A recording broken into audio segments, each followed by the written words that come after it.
Langston began to change, too. A softness colored his movements, a tenderness in the way he looked at her. He spent hours telling her stories about his life, places he had traveled, people he'd met, books that shaped him. "You know the most amazing thing?" he said one night. "I feel freer here with you than I ever did outside." Janice understood. She, too, had never felt so alive, as though she had worn a mask her entire life, and now, finally, it slipped away. Their passion grew uncontrollable. They took greater risks, stretched their time together longer. One night, Dr. Frost unexpectedly returned for her forgotten keys, and Langston barely managed to hide in the closet. "This madness has to stop," Janice whispered once the danger had passed. "Is this really what you want?" he asked, pulling her close.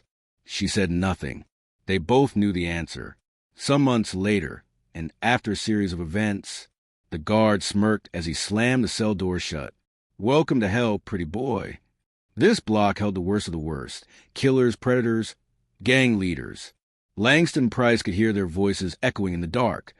Hoarse shouts, cruel laughter, whispered threats. Across the hall was Roy Butcher Harris, a man serving life for a triple homicide. To his right sat Marcus Wayne, who had once beaten 2 guards to death in an Atlanta jail. Langston stayed silent. His mind drifted to Janice Whitfield. How she stood frozen in the library, her voice trembling as she spoke of love. For the first time in his life, he had truly loved a woman.